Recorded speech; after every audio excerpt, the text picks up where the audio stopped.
Welcome to the Mismatch. I'm Chris Vernon, and joining me as he does every week from TheRinger.com is Dave Jacoby. Jacoby! What's happening, Verno? Fun week! Big week. The quest for the cup. the Emirates Cup began. We got the cool uniforms. We got the cool courts. And we actually did get a bunch of teams, I thought, playing with a little more oomph than they did in the other games. Like, it certainly seemed like there was a selection of teams that certainly cared about winning this thing. And so we talked about it, what it was going to be like earlier in the week. And, you know, I still want a couple of things tweaked. I still want to give fans a reason to care. But I will say the number one goal is to get the players to care. And it seems like the players care. So felt like they did. No, the players care. And so, I mean, this is what we always talk about with like the All-Star game and really anything else going on. If they don't care, why do I care? But if they do care and it matters to them, then you can actually see it when you're watching it. And it certainly seemed that way earlier the week. And not only did we get, heightened competition with those Emirates Cup games, we also had some guys going like really big. We had some huge performances this week. Yeah, we did. Not the least of which was Giannis's 59, which overshadowed Wemby's 50. Did it? Which I'm going to say it didn't. I'm going to say Wemby's 50 overshadowed Giannis's 59. Had a lot of people reaching out to me this week, Jacoby. Really? Yeah. I mean, if I were you, I would be like, hey, I told you Anthony Edwards was going to fall back a little bit, and I would just focus on the Portland losses to because I got a lot of, hey, Wemby, clearly a big Mismatch listener. How does Jacoby feel about calling him Luz Benyama now? Wemby is it took him like a week and a half, but now he's dropping 50 on people. So obviously I'm going to allow you to say your piece on this. A man that you have slandered for the first couple of weeks of the season and called Luz Benyama has been otherworldly recently. Well, he has been called an alien, and I just wanted to say you're welcome to all the Spurs fans. Because clearly Wemby listens to the Mismatch, and he heard my criticisms, and he's responded. Because some people need a pat in the back and encouragement, and some people need a kick in the ass. And maybe that's what Wemby needed. And I will also say this, that my criticism of Wembanyama is the shot quality and the distance from which he shoots the basketball. And in that game, he shot really well from three. And they were good threes, a lot of catch and shoot threes. But what also he did is he got around the basket, and he really made Valanciunas look silly on a few possessions. And Sarr he just went right around him like it wasn't a problem. I thought he was aggressive. I thought that he used his length, and he really showed that when the three is hitting, and when he's around the basket, he can be a real difference maker on both ends of the floor. It was a really, really good performance. And I just want to say to all Spurs fans and to the Wembanyama family, you're welcome. I'm so disappointed in you. I thought you were cut from a different cloth. I thought I was for sure going to get. It was against the Wizards. It's like playing It's like playing the Generals. Like, this isn't real. This isn't real stats. 50 against the Wizards counts 20 against somebody with any legitimacy. No. But you didn't go that route. No. I don't know. No, I guess I should be proud of you. Because I saw the performance. I was like, all right, let me watch this tape. Like, let me just see this game. Let me go. And I did like it. I liked it a lot.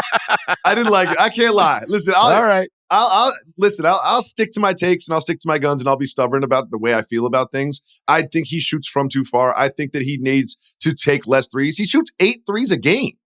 But that was a great performance. And it wasn't just Sarr. It was doing it to Valanciunas. Like, he looked good. He looked good. Yep. And one of the other ones that I'm sure we're not going to be touching on is in our Loved and Loathed is the Milwaukee Bucks and Giannis with the 59, and there was clearly a crazy amount of attention paid to it because it's an extreme number. He had an amazing game. I kind of thought, like, the game went to overtime. Thank you. It's like, are we celebrating this? It's a concern. You get 59 from Giannis and you can barely beat the Pistons? And honestly, poor Ron Holland. I know. I mean, there has never been anyone more nervous at a free throw line. Oh, my God. I mean, you could just see it. My heart broke for him. He's standing at the line. He's got a chance for his team to win. And, at that moment, and the other thing is, after he missed a free throw, he just stands there. He doesn't even, leave the line. He doesn't, back up. No high fives. Nothing. Yeah, nothing. And it's like, oh, boy. Oh, boy. That was tough. He won a game for them early in the year. I don't know if you remember. He had a steal and a finish, and it was a big thing. And I was like, oh, look at that. Look at that. And then I think that it's one of those things where you're stepping to the line. I think he's a good free throw shooter. I don't have it in front of me, but I think he shoots 80-something%. You get to the line, and you're thinking, I just need to make one of these. Easy, right? But when you miss the first one, all of that changes. Brutal. It's just down to that one shot. And usually with pros, they miss the first one and make the second one because they just make the physical adjustment because of the muscle memory. But you could tell that was not a regular free throw for him. You could tell that the moment and the anticipation and just the crowd and the pressure really got to him, and I felt so bad for him. You called out Detroit as not a night off last week when we were talking about this, or I guess earlier this week when we were talking about this. I swear, every week you turn on a Detroit game and it's got the craziest finish. Down to the wire. No matter who it's against. It could be against the Wizards. It could be against the Celtics. They're going down to the wire. We had two of them this week. Yeah. Because we had the Holland game with the Giannis having 59. And then, I can't imagine being a Pistons fan and watching all of these games every night because you had the Giannis night, the 59. And then the win was maybe the craziest overtime win you can get in the Miami game. They are an electric factory. Every time you turn on a Pistons game, it's like, I swear, we have texted each other about a Pistons game more than any other team this season than the last 10 years combined. There's also my guy Jaylen got memed. I just love to see that. Spo of all coaches, Spo calls a timeout. I think he was just so pissed. He was just so mad. He's like, I want to scream at somebody. Because of the 6 men on the court. Yeah, 6 man on the court. Then Rozier has no idea on the switch. And it's just, the back door to get a dunk for the game. It's just like, he was just pissed. He's like, I'm going to yell at somebody. I don't care if we don't have a timeout. I just need to scream at somebody, anybody. All right, let's get to everything that we loved and loathed from this past NBA week. Let's start with team. You want to go first or you want me to? You go first, Verno. All right. I told you this a couple of weeks ago when we started this. When I have the opportunity to call out a team that I feel like I'm not going to have many opportunities the rest of the year, I'm doing it. So a couple weeks ago, I did Charlotte, right? They had those fun wins, and LaMelo was cracking. May not get this opportunity again, but I have got to call out the Portland Trailblazers. Oh, I love it. Okay, so let me just say, they got mashed by 25 last weekend against Minnesota. And then on Sunday night, I watch a Memphis-Portland game where I don't know if I have been as appalled by a basketball team as I was the Portland Trailblazers. I thought we were celebrating them. The final score, it's all going to make sense. Okay. You got to weave it. You got to weave it. Storytelling. You got to weave the story. Storytelling. Okay. 134-89, and the crowd is all on its feet cheering Yuki Kawamura at the end of the game on the road.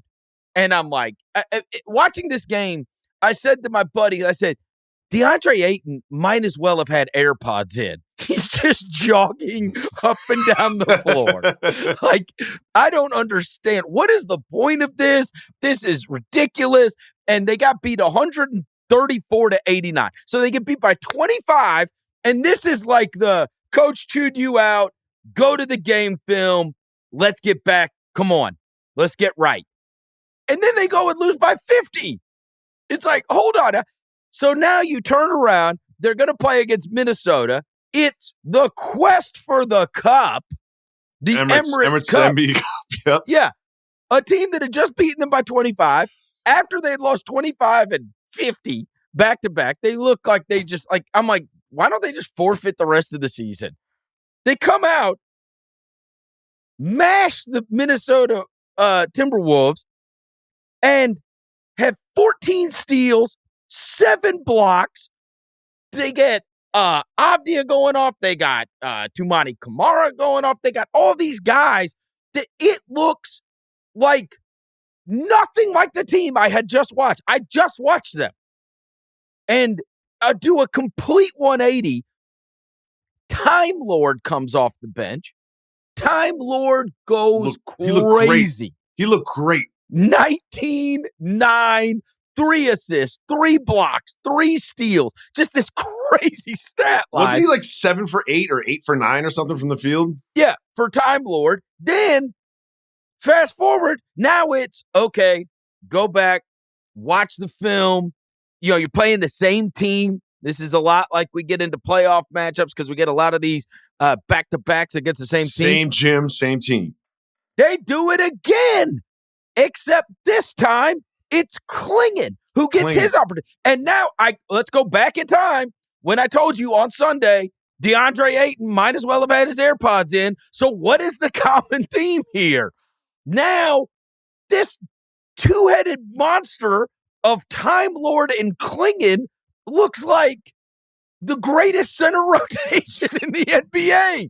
And by the way, it's not like they're playing against nobody. They're playing against Gobert and Naz Reid. Mm-hmm. And so, look, they got to get Ayton out of there on the first thing smoking. I don't know if they have any. He may have no trade value whatsoever. But to get Time Lord back, cracking like he was, and then your top 10 pick, get his opportunity. He had 8 blocks in the game. Just you watch the Klingon highlights and you're like, oh, watch out now. Now this is a direct hit because look, that is not a one-game thing. I would encourage anybody go back and watch it. That Klingon thing is real. Oh yeah, and he is a force in the paint. And so all the while, you've got Shaedon Sharpe dropping 30 plus in their game. Like it's just everything. I cannot imagine how miserable you must have been for the first couple of weeks of the season if you are a Portland fan. It's like, geez Louise, because one of the things is if you know you're not going to have a really good team, you want real hope for the future. It's like, all right, which of these, and it's like Scoot struggling, Klingon's not playing, Shaedon Sharpe is like kind of out there by himself, but then he's out there with like some of these other vets and whatever. And then you get these moments, and I think you walk away and go, hey, Scoot kind of came along. Mm-hmm. Klingon looks like a hit. Rob's playing really well, so if nothing else, he'll end up having trade value. And Shaedon Sharpe looks like a guy that can go get me buckets on a regular basis. Now I'm starting to see what I could identify as a core and build out around rather than just, being in the wilderness somewhere. And so I got to give them credit, man. That's 2 really good wins, especially after they had played, such inspired basketball. I give them credit. They got back on it and certainly became infinitely more hopeful than they had at any point in the season thus far. Yeah, I think if you look at that team, you're like, Anthony Simons, Jeremy Grant. But that's not the story. The story is the young core. It's Sharpe, Scoot, Klingon. You know what I mean? Like you can see, be like, oh, look, we've got pieces here. We've got pieces that we can build around and get complementary players to this future core. In 2 years down the road, we'll be a playoff team or a tough out. And if you were to watch that game and say the defensive player of the year is in this game, you would not identify Rudy Gobert. No. You would be like, oh, it's Klingon. It's the white guy. Yep. You'd be like, that tall white guy in the middle. He's the best defender in the league, obviously. He had himself an absolute game against Rudy Gobert. On both sides. It wasn't just defense. Yeah. He was great. He looked really, really good, and we'll have more on him later. We're going to the team that I love this week, and we were both high on this team in our preseason projections. And of all the players that looked like they were going to make a real leap this season, they had the one, Paolo Banchero. And then Banchero gets injured, and they just looked absolutely lost without Banchero. Like, they looked lost. However, your Orlando Magic have kind of put it together lately. 4-game win streak, okay? Albeit against the Pels, Wizards, Hornets, and Pacers, fine. But good teams beat bad teams. We've seen it all year long. Upsets happen all the time. And when you're missing your star player and you've got a 4-game win streak and you're handling business the way you're supposed to, it's really impressive. And Franz Wagner had 29 against the Pacers, 32 against the Hornets. I'm not going to say he's an efficient scorer, but with no Paolo, someone has to stir the drink. Someone's got to get by their man. Someone's got to create. Someone's got to play make. And he's taken on that role, and he's done well. And one thing I did not see coming, I did not see this coming. They're second in defensive rating right now. Yeah. In the entire league. That's how they're doing it. I mean, holding that Pacers team to 90 is a big feat. Yeah. That is a big feat. And you think about it, to your point, that's supposed to be one of your peers, the Pacers, that they just got that last win again, 94-90. Look, you're going to be able to win a lot of games if you can hold somebody to 90. Their starting lineup was Franz Wagner, Gogo Bitadze, KCP, Suggs, and Tristan Da Silva. Yeah. And their starting backcourt of Suggs and Da Silva went a combined 3 for 21. Their star that's playing for them now, Wagner, was 9 for 24. I mean, so you're talking about that's 12 shots, 12 field goals made. Verno. 12 of 48. I mean, that is, if there has ever been a, like, defense will keep us in games, this is the team. Keep you in games. It's winning them games. Verno. Unbelievable. Verno, do you know how many teams shoot worse than them from 3? None. Yeah. They're worst in the league. They're the worst shooting team in the league. KCP was supposed to help fix that. That has not happened thus far. It's early in the season. You know what I mean? I think people always sort of regress to the mean over time, so I expect that to change. But when you look at this team and say, we lost our star, not just our star, like the hub of our offense, the sun that the other planets revolve around offensively, they lose him, and they're the worst 3-point shooting team in the league, and they're third in the Eastern Conference right now. That's the team I love this week.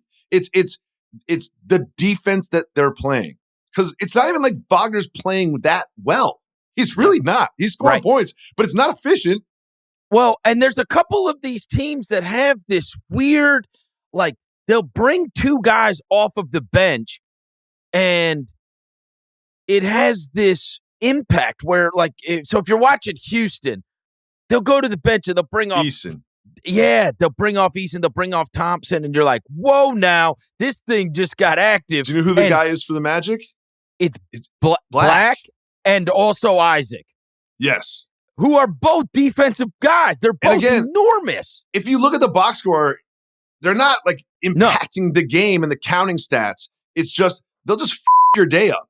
Yes. You know what I mean? Like, they'll just ruin your plans. They're bad weather. They ruin your plans. Right. One of them's point of attack. And then the other one, if you happen to get to the basket, now you got another one that cleans it up. Mm-hmm. Yeah, no, it's mega impressive. And for them to be able to do it, you got to find ways. And for them to alter, you know, they were obviously a very good defensive team last year, but they've just got a bunch of guys that can guard you. I mean, between Suggs, KCP, and Black, it is hard to get past them. There's 2 of those guys in the game at all times. And you know what's weird?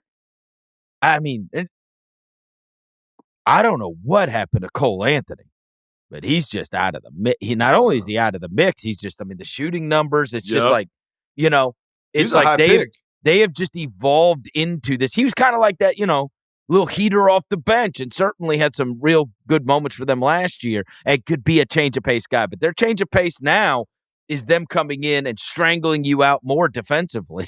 It's crazy. So there's some rumors swirling on the interwebs about a potential Zach LaVine trade for the Magic. Right? Some picks, some players. They wouldn't lose much bringing Zach LaVine.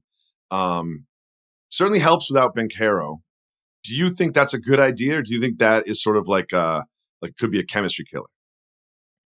I guess it just depends on where LaVine is in his career and kind of if he's. I think there's a lot of guys that grow and then they're like, you know what, I'm ready to go be a part of winning. Yeah, we saw it with Wiggins. He was able to assimilate. He's a guy that was putting up big numbers on bad teams, and then he was able to assimilate. And look, you still want the ball in Herro and Franz's hands a lot. A lot of those guys can play make too, but I don't hate it. It would. I'm looking at just a mock trade from the internet. It says Anthony Isaac De Silva, first round pick for LaVine. I would do that. You're gonna miss Isaac though. Right. They need scoring. They need shooting. You're not going to really contend if you have the worst 3-point shooting in the league in the NBA. The numbers just aren't going to go in your favor, right? I agree with you. Team we loathed this week. I'll start. It's got to be the Mavs. They're the only team that played last night outside of Utah. There's only one game that was going on Thursday night. Gave up 38 points in the third quarter. Utah got up 16 at one point. And this was kind of what you thought was going to be the get-right game because they had played a really tough group of games. And they had just lost them all at the end. So it's really more about last night because I can certainly talk away a 1-point loss to Phoenix, a 2-point loss to Denver, a 3-point loss to Golden State. In the Clay return. That's not a Steph Curry nuclear explosion at the end of the game. Not the end of the world. It's the collective, which is it's 4 in a row, and now you're playing Utah, and that's the one where you've got to go get right. That's where you've got to stomp on somebody because hey, we've been playing poorly. We got this 3 in a row that we've lost, but instead it turns into 4 in a row. In maybe the most uninspiring, horrible fashion that it could have, which is your star player just standing flat-footed, not guarding anybody. Bro, he's not looking at the man or the ball. John Collins just getting an open dunk to win the game. It's okay, this is the sense of urgency, and then that's why I have to hate. That's why I have to loathe them this week. That's the sense of urgency game, and it is capped with literally the least sense of urgency you can have, which is coming out of halftime and getting drilled to the point where you've got to try to claw back, and then you do claw back and show the greatest lack of urgency possible, which is we've got one possession, we've got to hunker down, we've got to get a stop, and instead a wide open dunk and your star player saying basically, sorry, that's on me. I think Clarkson, if you watch the play, Clarkson hesitates before he throws the pass because he thinks it's a trap. Clarkson's just you're not going to cover him? And Luka's staring at the crowd. I don't even know what he was doing. And I didn't even understand. He did take accountability in the post game, which is what you want your star player to do. But I didn't understand the explanation. He's it's a miscommunication. What was the who were you communicating with? What was the miscommunication? What am I missing there? They're I think they're 1-6 in clutch games this year, which you could say, listen, it's just small sample size. They've been in every game, but you could also say those are the games they won last year. That's what made them good. And if you're Quentin Grimes, you got to be leave me out of this. Because he brought up, there's miscommunication with me and Grimes. Well, bro, no. What was the communication? No. I had my guy. What's the miscommunication? I can't. Is there a hot girl in the crowd? What is going on?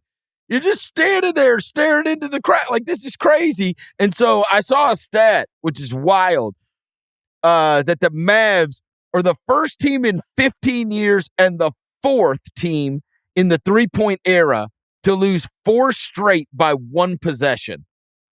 They've lost 4 games by 8 points. That's, so it's truly historic what they've pulled off recently. And one of the things I'll say is with a lot of those games that are coming down to the end, we know they have the offense. I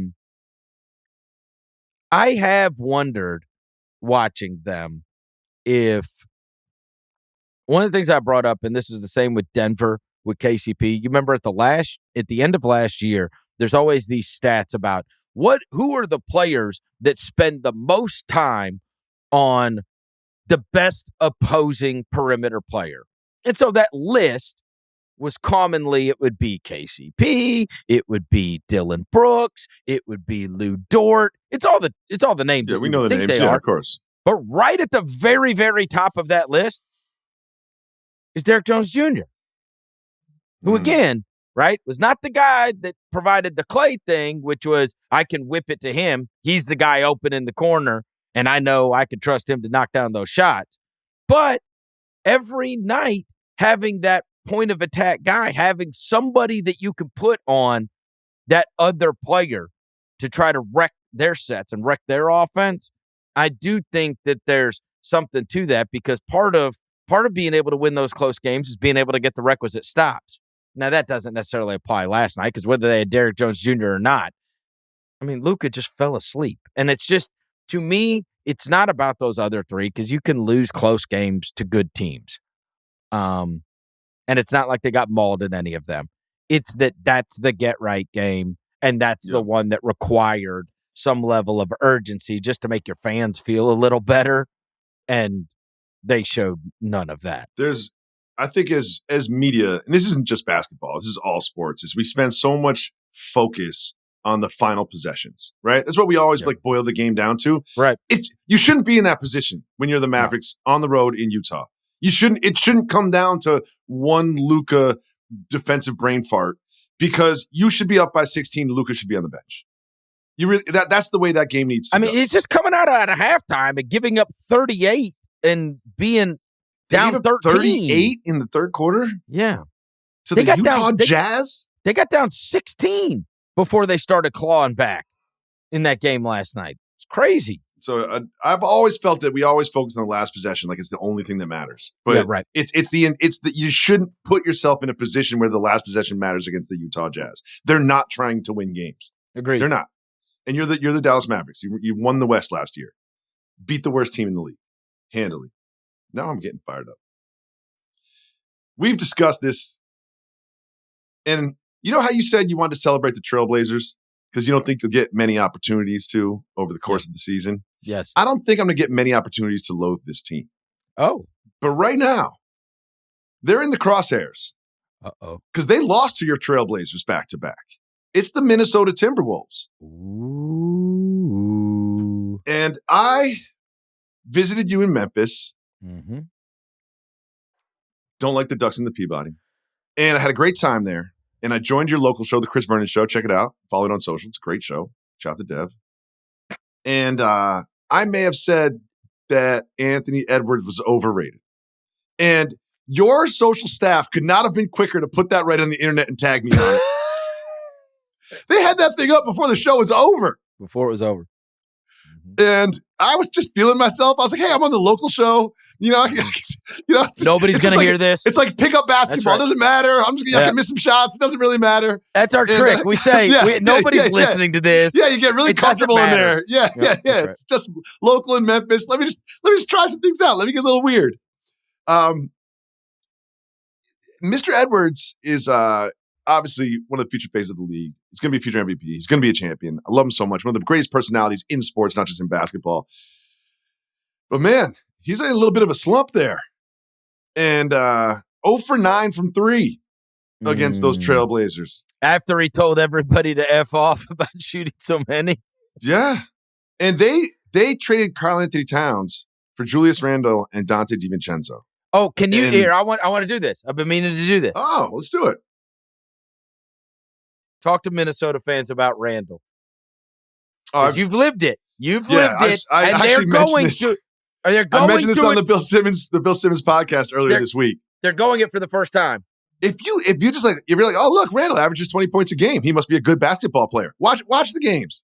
It's. I said this earlier in the week on the Bill Simmons podcast, but I'll say it again: is when Randall dribbles the ball more than 3 times, it takes your offense like a crocodile, bringing you down into the depths and spinning you around and drowning you. And he takes more contested shots than anybody I've ever seen. And he's going to get his 20, but every shot he takes, every possession that he suffocates like a wrestler putting someone in a chokehold, Anthony Edwards doesn't have the ball. And everyone else's energy, they're not cutting, they're not moving. And yeah, it might go in, and sometimes he'll have 25 or 30, but it is absolutely infuriating being a fan of Julius Randle. Okay. It's infuriating. Can I also mention that on the first episode that you and I did, I said I might be the only one that's out there that I know of. I'm sure there are some others, but like in terms of what I've listened to and read, I hated that trade. I hated it. And I told you I loved it for the Knicks and I hated it for Minnesota. And all anybody was saying and all the reports were, you talk to opposing GMs and they say the real prize of this was DiVincenzo and whatever. That's exactly my point. And it's like, bro, Dante got the New York bump. He got the New York bump. We've seen it so many times. I like Dante DiVincenzo. I want Dante DiVincenzo on my team, right? I like him in big moments. But it's not like this is the Knicks weren't the first team he played for. Like, thank you. We saw him play for the Bucks. We saw him play for Golden State. He played in New York. He was at his absolute best at Villanova playing with Brunson and with the Knicks playing with Brunson. But he's a role guy. He's a role guy. And now you've traded for him, and it's like, just wait. And certainly he's not going to shoot like he has so far. But it's like, dude, don't tell me that DiVincenzo is the prize, and then he's getting to live in this place where nobody cares what he does anymore, right? You go 1 for 10, you might be on the post. Dante DiVincenzo, and it's like he was like 1 for 10. I know. For 6 from 3. What I'm saying is, you're not. Look, you ain't on the back page of the newspaper. No, for your struggles there, right? And it's like, so it's just kind of happening, but he's been bad. Yeah, he has. And look, Randall would be better if he wasn't with Gobert, in my opinion. I just never, I didn't understand that pairing in the first place. And so I don't think that this is going to be I'm going to take the stance that this is not going to be. This is not some golden opportunity for you to. You think they'll be back? And do you know what one of the major concerns is? Is you look at teams around the league that aren't playing up to expectations, like the Knicks or whatever. It's like, they're missing Mr. Robinson, they're missing Precious Achiuwa, and Thunder lose a couple games. They're missing Chet, they're missing Hartenstein. The Wolves are healthy.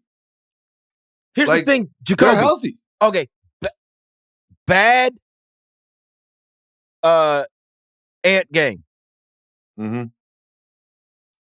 Who do you turn to? It's supposed to be so Randall. The answer is Randall, and that's what I never liked. Yes. Say whatever you want about Towns. Towns can go get me 35 on the night Ant got it. Scored 46. Scored 46 the other night. You know what I mean? You know what? I think you're right. I think they might be back in the crosshairs. This doesn't feel like a team that lost in Game 7 in the Western Conference Finals and came back inspired and is now a title contender. This doesn't feel like that. This feels like a team that lost Game 7 in the Western Conference Finals, made a major change to their roster, and it is not working thus far, and it needs work. It needs some time. Player that I loved.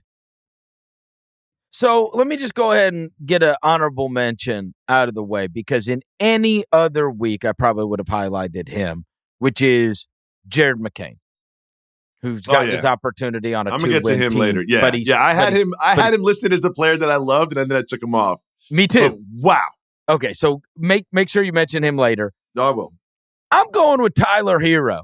So Tyler Herro, it feels like he's been around forever, and he's 24 years old, okay? He's like a year older than Dalton Connect, I think.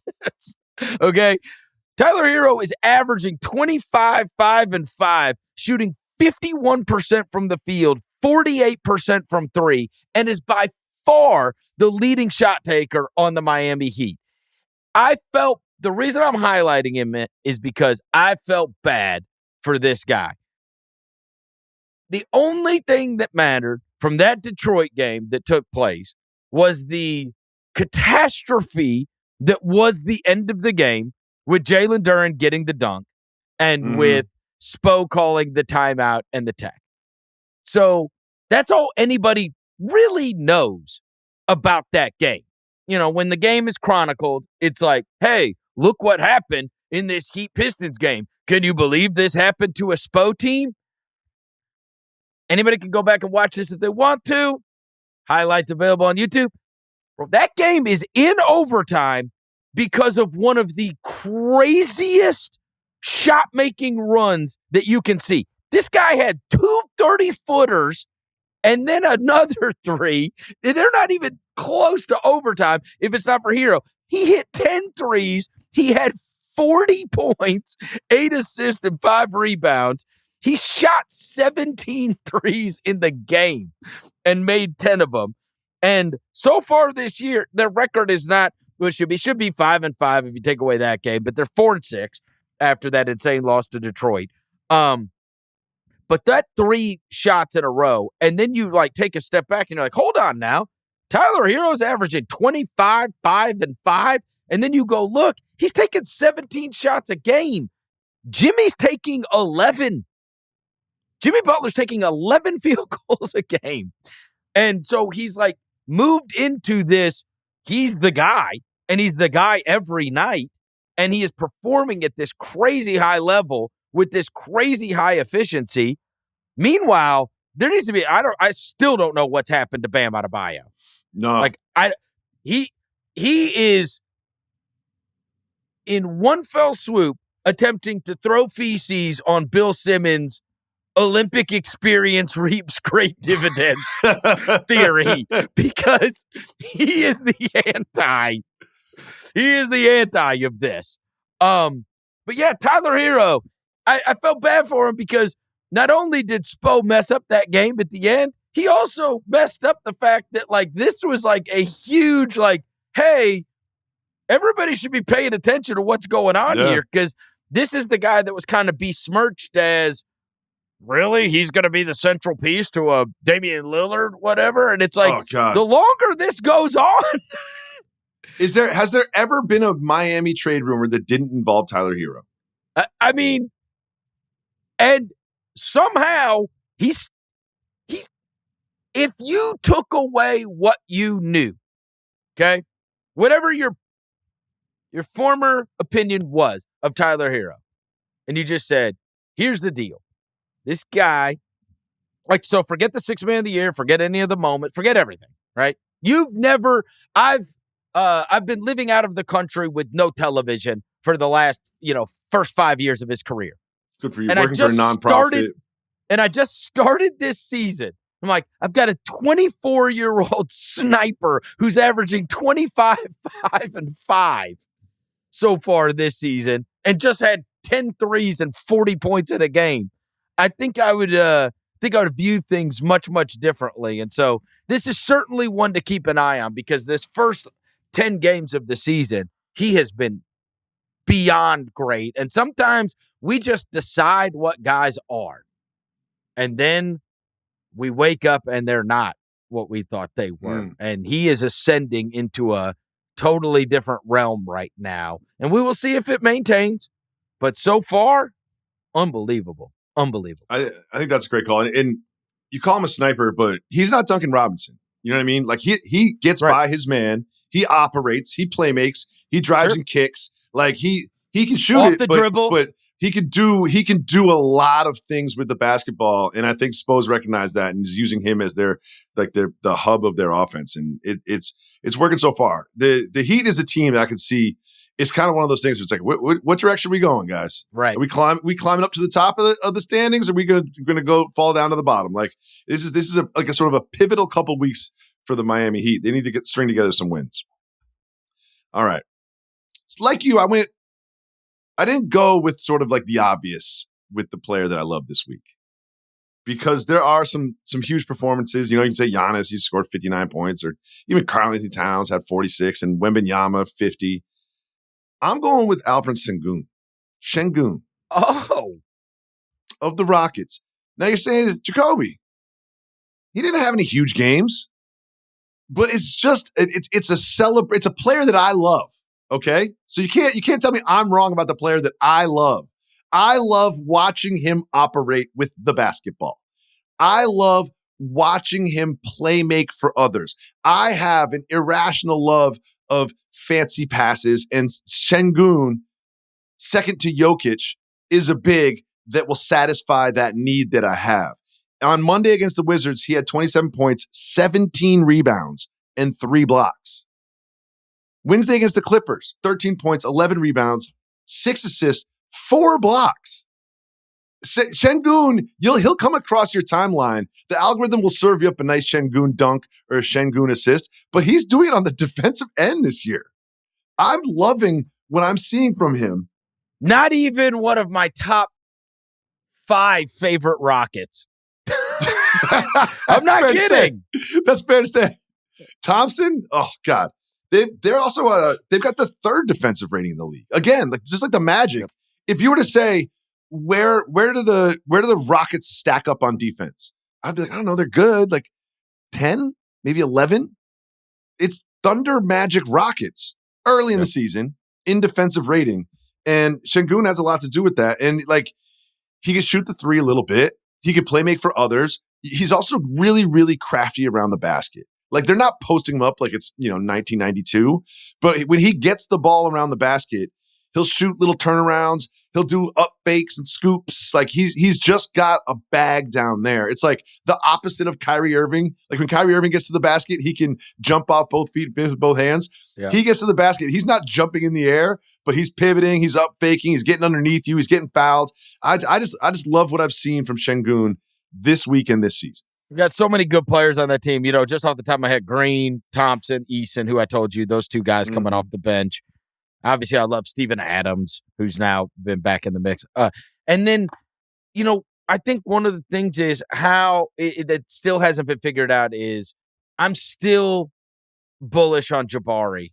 And it's just, when you're trying to figure out, like, which ones are we building around, which ones are going to be the core pieces that we're building out around, like, how can we, and this was what we talked about, with Cleveland, are you ever going to be able to get the best simultaneously out of Allen and Mobley? And that's a team that we have not mentioned this week, but they could be on our loved every single week. Yeah, they're still undefeated. There's no shortage of celebration of the Cavaliers. That is the other one, which is like, hey, how can we, and maybe it's just going to be that I'm wrong about Jabari and he's, the ball handling or the way the game's played now, it's not, but I still think he's young and I still have great belief, but it's obviously, with the way they're functioning, it has not been with him being able to reach whatever his potential is. And again, we've talked about this a lot. They're a perfect team to be able to make a big swing at something if they want to. Consolidate, because they got so many guys. I mean, hell, they got Cam Whitmore can go, and Cam Whitmore's playing in the G League right now. Reed Shepherd can go. Reed Shepherd doesn't get any clock. He's getting a little more recently. He's getting a little more recently, which is good to see. But they're going to be able to consolidate that thing. Player I loathed. Now, I actually even heard you mention this guy when you were on with Bill.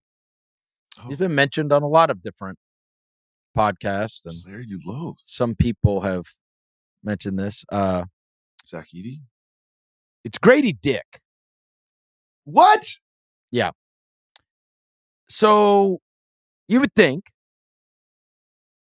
Grady Dick is like ascending. He's having this fantastic season. I heard you guys discussing whether or not it's just, hey, it's a guy with a bad team.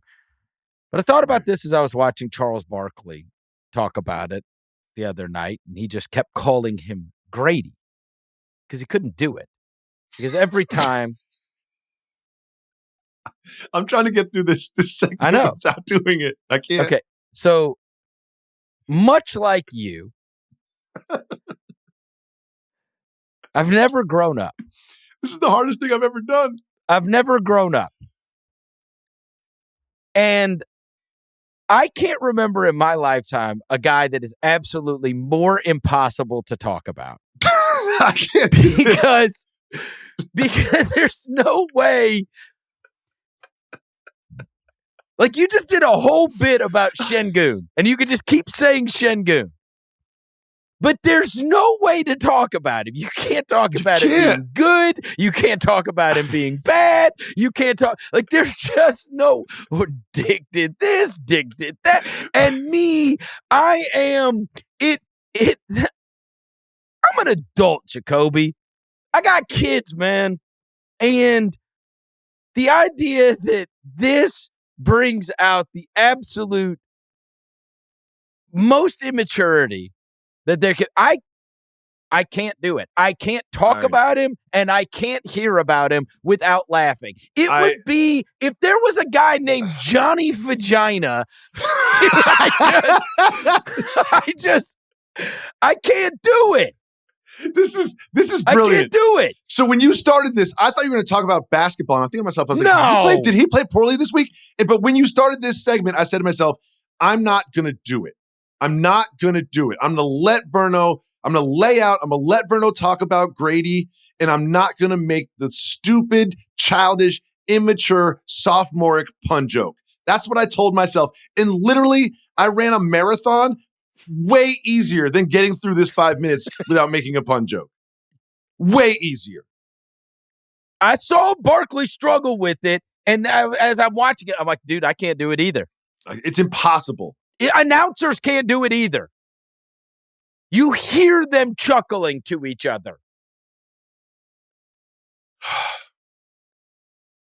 I mean, every time they say Dick has been so good tonight. Because the fact that he's good. Dick is heating up from deep. I'm just like, oh, God. Dude. Oh, God. Oh, God. Everything is funny about it. Everything. His name is Dick. And he's a goofball. And he's a total goofball. If Jaylen Brown was named Jaylen Dick, I don't think it would be as funny. You know what I mean? It's just because he is a goofball. It's still, I mean, in the history of sports, I know there have been like a, there was a guy that they used to always giggle about on SportsCenter, Dick Trickle, who was the, NASCAR race or whatever. But I mean, we've never had this as long as I've been alive. Where we had Dick Butkus. Huh? Dick Butkus. But we weren't sitting there listening to people talk about Dick Butkus, and it wasn't like he was, right? This now, with them, the fact that it's his last name and we call every player by their last name, right? Jokic, Embiid, Westbrook, Durant, Beal. Like, I call everybody Morant. I call everybody by their last name, and then I've got to say Dick. And you're going to chuckle every time. Every time. If people think my first name is Jacoby. My last name is Jacoby. Right. My last name is Vernon. So I don't think that you loathe Grady Dick. No. I think you hate yourself. The position for wanting he's put to me make in. the jokes. It's not him. It's really you. That's right. The person you loathe this week is yourself. But it's not Grady Dick. But it's not just me. Oh, it's everybody. It's everybody. And if you don't think about it, then you're lying. Yes. And then because there's look, inevitably they're gonna be like, what? It's his last name. You know what I mean? Like, I mean, there's some nerd out there that's I don't know why you have to laugh every time you talk about it. I mean, it's hilarious. Bro, his name is Dick. His name's Dick. And every sentence becomes funny. Like, Dick to the hole. Again. You're just like, what? You know what I mean? It's like, I'm not supposed to laugh at that? Dick goes strong to the hole. I'm not supposed to laugh at that? How? You kidding me? How? Look at, who do you think I am? Like, so for the serious guy that says you're not supposed to laugh at that, I would challenge you. Like, if there was a guy named, Todd Penis. It's still funny. You're right. I hate myself. You're like, what? There's no way. I That was great. I can't even top that. Sorry. You know what? The person I loathe this week is you because that was such a great call. Sorry. Right. But the basketball player that I loathe this week, you know what? I'm going to make this quick because it's making me sad. And I don't like to be sad. You know what I mean? It's Friday. Bro, my team, the New York Knickerbockers, they traded 5 first-round picks and a swap for Mikal. 5 first-round picks. 5. Like, you could trade that to get Giannis Antetokounmpo. And we got Mikal Bridges. He hasn't done anything. He's half of Wingstop. No, he's Isn't that not. what they call him? Wingstar. Him and OG. They're 20th in defensive rating. And Tibbs is the coach. When you have Tibbs, just him alone. Just him alone. You're supposed to be top 10 in defense. They're 20th. And Bridges, this is him in his last 5 games from 3. 1 for 4, 0 for 2, 0 for 6, 3 for 11, 2 for 7. I mean, it's like Wembanyama. You know what? I got a weird thing here that I was thinking about the other day. And it was when I was watching Portland. Mm-hmm. And we talked about it with Zach LaVine, which is there may come a time where he's just able to assimilate into being a team player, part of the team, right? It's like, all right, I scored all my points. We talked about it with Andrew Wiggins. I scored all my points or whatever. Yeah. But about the guys that were the role players and they were the 3rd or 4th options, and then they went off and then they became a bigger option. Oh, bro, remember the first month in Brooklyn with Mikal Bridges? And like the reason I said this, that I thought about it with Portland, is because it came up with me with Jeremy Grant, which is Jeremy Grant was a part of and a role player and a very, very, very good one for those Denver teams. And Denver teams. And then he went off to Detroit and averaged 20-something points a game and nobody gave a crap. And then he went to, now he's in Portland. He's on these losing teams, whatever. And he's always a name that's going to come up in trades. And inevitably somebody will probably say, hey, you know what? We need, we want to have some point of attack defense. We want a guy that can knock down corner threes. Is Jeremy Grant just going to be able to fall back into being the, right, 3rd, 4th option, corner threes, defend at an elite level kind of guy? I wonder how hard it is. Like sometimes when guys have already done that and then they can, they're ready to just say, hey man, I was a first option and we didn't win that much. And, and now I'm ready to just be a part. I want to be a part of winning. That's what I want to do. But the challenge of being a role player, then having more on your plate and doing more, and then going back to being a role player. And it's like, I do think that that's part of the struggle with Bridges. You're getting the ball early when you're in Brooklyn, right? You're the guy. Like you're doing everything. And now it's like, hey, how do I star in my role again? How do I do this on 8 shots? How do I do this on 9 shots instead of 20 shots? And I think it is a challenge for these guys to try to get back into that mode. Like, because what you want is Phoenix Mikal Bridges. Bro, I'll take any Mikal Bridges, not this one. He's just not whatever Mikal Bridges. I'll take him as in high school. This is his career low, true shooting. His career low, and so like, but let me just, because not everyone's follows the Knicks that closely or whatever, but like you have to, as a Knicks fan, they all got hurt in the playoffs last year, right? And they've had this cachet of picks, and they're going to go big game hunting at some point. And I think a lot of people talk about Dame to the Knicks, but you got to remember they signed Brunson first when Dame sort of became available.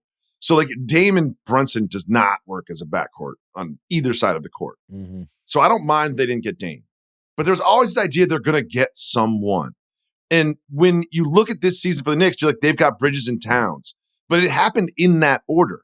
They got Bridges first. So Bridges was supposed to be the guy that takes the Knicks over the hump. Now you look at it like it's Towns and Bridges is an afterthought, but he's not even doing it on defense. Like it's been a very frustrating experience. And all the stuff in the preseason from him, the hitch in the shot, and it's broken and this and that, and he shot it pretty well the first few games. It's sort of slid back into this, is there something wrong with his jump shot thing? You would do the Towns trade again, though. If we're doing Hell it. Yeah. Do you know who wouldn't? The Timberwolves wouldn't do it again. Yeah. But you would not do the Bridges. Listen, at the time I liked it. You know what I mean? So I'm not going to say I wouldn't, because at the time I liked it, because he is a good defender and he is a scorer and he can create his own shot. And that's what the Knicks need. But you loathe it now. I loathe it right now. Now. We only do one show a week. This is how I feel at the moment. All right. Thing I loved this week. I loved the fact that you and I, early in the week, talked about the Giannis fake handshake with Jaylen Brown. And I said, this is super silly, but I like it. And then I loved that Jaylen Brown was mad about it. He said, he's a child. I'm trying to win basketball games. Giannis is a child. And then Giannis kind of laughed it off again because he doesn't care. And then Giannis goes out and scores 59 points. And Nike tweets out about Giannis's 59. Nothing childish about that. It's like, okay. This is obviously a direct shot at Jaylen Brown saying Giannis is a child. And then Jaylen Brown retweets it and says, y'all got some weird energy. I love this. I love Jaylen Brown versus Nike. Like, he's still mad. Like, he blamed them for him not being a part of the Olympic team. And then he snipes at one of their signature athletes. And then they come back, acknowledge said snipe. Then he has to come back. Like, this is the craziest thing ever. Jaylen Brown and Nike going back and forth in front of the world to see. I love it. I absolutely love it. Brown is known for being intelligent, right? Well, that's been well covered. We don't have to discuss it. But it's hard to fire back to the weird energy accusation. You know what I mean? It's like, y'all have weird energy. There's nothing you can't I'm sure they had a little meeting with the 4 social media people at Nike. They're like, what do we respond with? It's like, there's not much you can say. Like he kind of, that was kind of like a kill shot. It's like, y'all got some weird energy. It's like, you're kind of right. We do have weird energy. You know? That was a finisher. That was a finishing move. That was it. Yep. That Jaylen Brown tweet was the equivalent of the Steph Curry night. It's like, this is over. You lose. Well done. I want it to keep going, though. The Nike thing? Yeah. Oh, yeah. There's too much at stake. So you always want to beef up. You know what I mean? And if you're Nike, you don't want to keep going back and forth with Jaylen Brown. You know what I mean? And especially when you're losing. There's no upside to them, to them continuing this. That's fair. All right. We're at the end of the pod, so I'm going to make this pretty brief. Coming into the draft, all I heard was what a bad draft this was. It's all I heard is you'll be lucky to get a rotation player in the lottery. Not who's going to be a future star, who's going to change a franchise. It's, can we just get somebody who's in an 8-man rotation eventually? That's all I heard about. Yep. This has been an impactful draft class. This week in particular. And I'm gonna throw you a lob. Finally come around. We talk about Edie all the time. Jalen Wells. Yeah, top of the rookie ladder on NBA.com, I saw. Really? Yeah. Look at that. Both of climbing the ladder. It was Wells, Edie, and Bub Carrington, who is playing in Washington, who I actually saw in person, and I was like, you know what, man, I hope they keep running him out there and don't screw this kid up. Him and Bilal were the two that I was like, you know what, man, like they might be able to have something here with these. But I like Carrington. He's got some size to him too. And McCain. Yeah. McCain. Jaylen Wells. Reese Shay's popped off a couple games. Clingan, we discussed. Clingan. Dunn's a good defender. Like there's up and down the league, they're impactful in a way that I did not expect, because everybody told me that this is the worst draft class in the history of drafts. It's getting better. It's getting better as the weeks go on. They're impacting games. We celebrated Klingon earlier today. That's right. And Wells, Edie had a good week. Yep. Risa shat on my Knicks a couple weeks ago. This is one thing I loved is the rookie class is playing above expectations. As soon as McCain's got starter minutes, he is awesome. Awesome. It's that I don't think anybody saw that coming. He's replaced Tyrese Maxey's production. Think about that. He has replaced Tyrese Maxey's production. He has been awesome. He really has. He really has. That could change his production. I mean, I don't think he's going to stay at this peak, but that could change their season.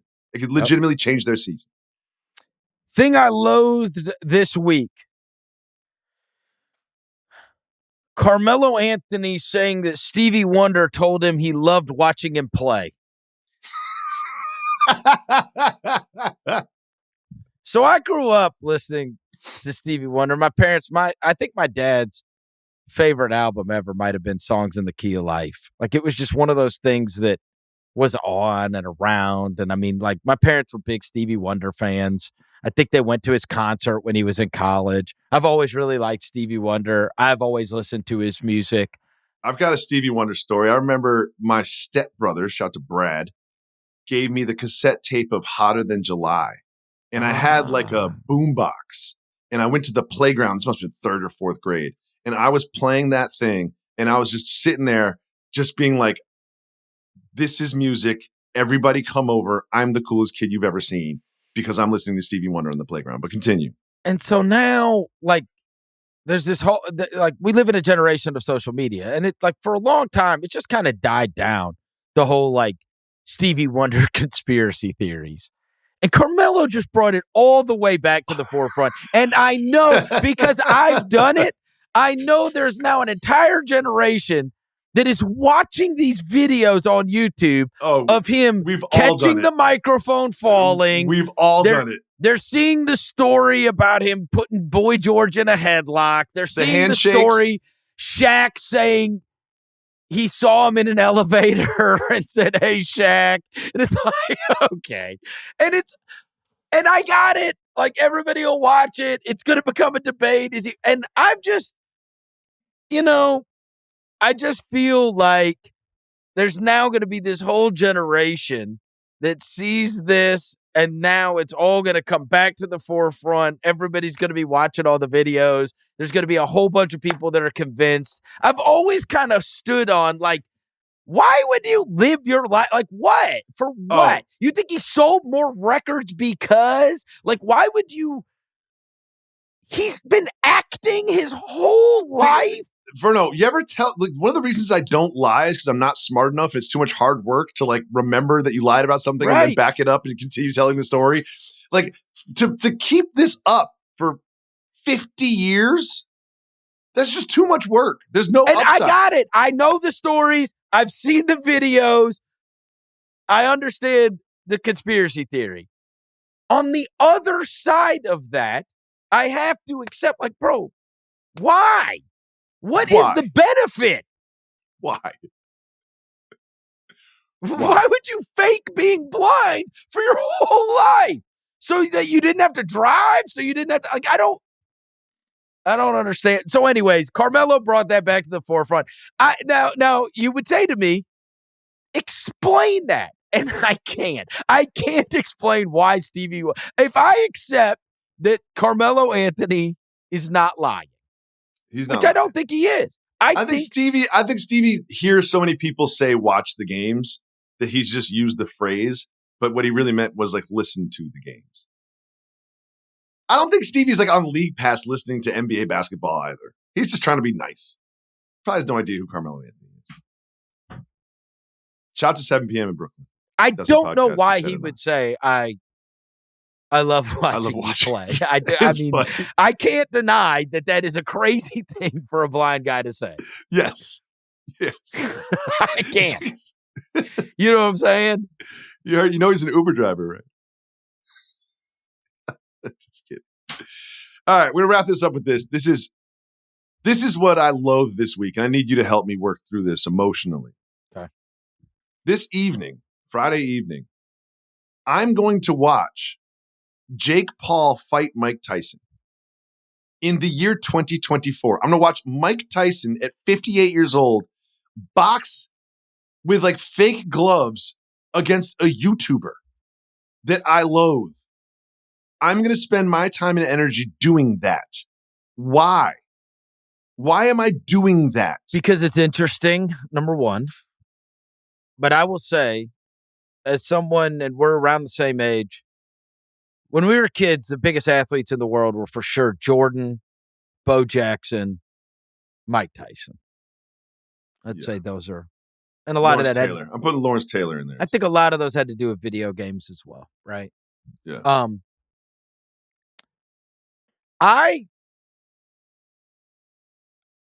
I think Jake Paul's gonna like hurt him. Of course. And I don't want to see it.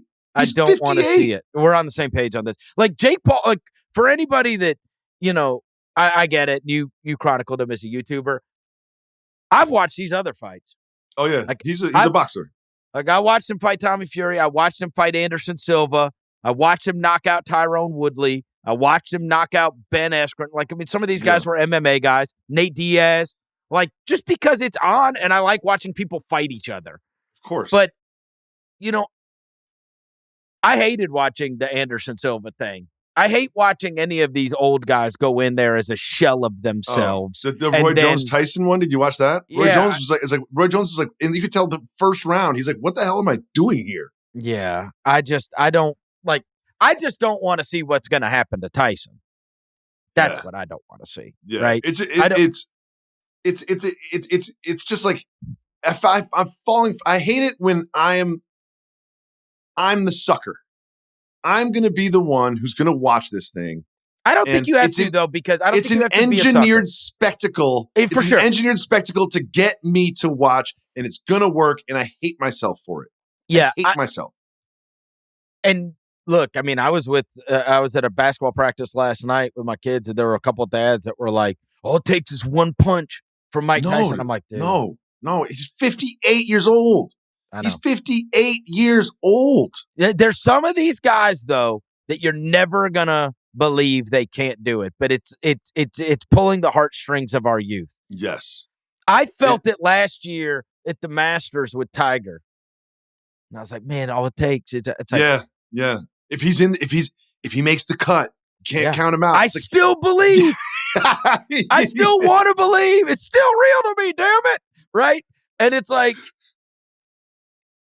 bro, it's not gonna happen. This guy's been through hell and back with the surgeries and everything else, and it's like same thing with anybody that wants to see like I went to the Big Three, or you ever watch a Big Three? Yeah, of course. Okay. Yeah. So it's like I have Tony Allen on the show every week. We goof with him all the time because he joined the Big Three for a couple of weeks, and then he went out there and he played against, it was like him and Michael Beasley and a group of these guys. Yeah. So he goes out there and he does the Memphis one when they do the tour here. This is a guy that he's going to have his jersey retired, 18,000 people. I mean, he's the grind father. He's the guy. Right, grit and grind, Grizzlies, and he's back in his home arena, whatever. And he gets out there, and he's got to play basketball, and he's like, trying to get a stop on like Larry Sanders and whatever. And I'm like watching it, and I'm like, bro, I don't want to see this. You know what I mean? Like I watch this guy rip Klay Thompson and do a push up at midcourt, and say first team all deep, right? You know what I mean? Now I'm watching him like trying to get a stop on Larry Sanders. And he's been out of the league like 3 or 4 years. You know what I mean? 4, 5, 6, 7 years, whatever. Mike Tyson's 58. I don't want to see that. I don't want to see him like, I want to see in between rounds. In between rounds, he's going to be like bleeding. His eyes going to be bubbled. He's going to be huffing and puffing. Right. And he's going to have this look in his face like, what am I doing here? It's going to make me so sad. And you got to think about how far this is removed. Like right? As a Knicks guy, like nobody wanted to see Patrick Ewing playing for the Knicks. Nobody wanted to watch, Cavs Shaq or Boston you mean Shaq. Ewing playing for the Sonics is what you mean, but yeah. Yeah. What did I say? Yeah, Knicks. Oh, yeah. Ewing for the Sonics or like Elijah Wan for the course. Raptors. And it's like, yeah. come on. And it's like, bro, this is 10 times worse than that. So much This is worse. so far removed from being like a great fighter. He wasn't even a great fighter at the end when he was done fighting. Oh, yeah. And then we're going to have to watch this guy in the post-fight interview talking trash like he just climbed Mount Everest because he beat up 58-year-old Mike Tyson. I know. Yeah, you know what? This makes me sad, Verno. I did see one this morning. Forgive me because I can't remember the account. And somebody said, explain this fight to me in basketball terms. And somebody posted Bronny versus Michael Jordan now. That's pretty good. That's pretty good. It's pretty good. It's pretty good. Oh, before we go, we got to end it up on a Huff date. What's the Huff date? Up and down. Got to start in LA, but up and down results. Hopefully be able to use size and do his advantage. Reverse dunks? Hey, while Any reverse dunks? Look, if you got two TVs, or at least when you're flipping over, I don't know what time the Paul and what's it called? That'll be late. I think the fight starts at 8. The coverage starts at 8, but the fight probably won't be till like 11. But we got the NBA Cup games. We got the Emirates Cup games Warriors tonight. Is the national TV game. Oh, yeah, there you go. In the Emirates Cup, so you can watch J Huff in person. You know what? I mean, on TV. You know what? I'm going to put $10, $10 American dollars on the Memphis Grizzlies money line. Just for you, Verno. Oh, good grief. 10 American. And if they lose, I'm going to send a Venmo request to you. Haven't the Warriors been awesome? They've been awesome. Yes, they have. Yeah. All right. It's going to do it for this episode. Thank you to our executive producer, Jesse Lopez, as always. And Jacoby, I'll talk to you next week.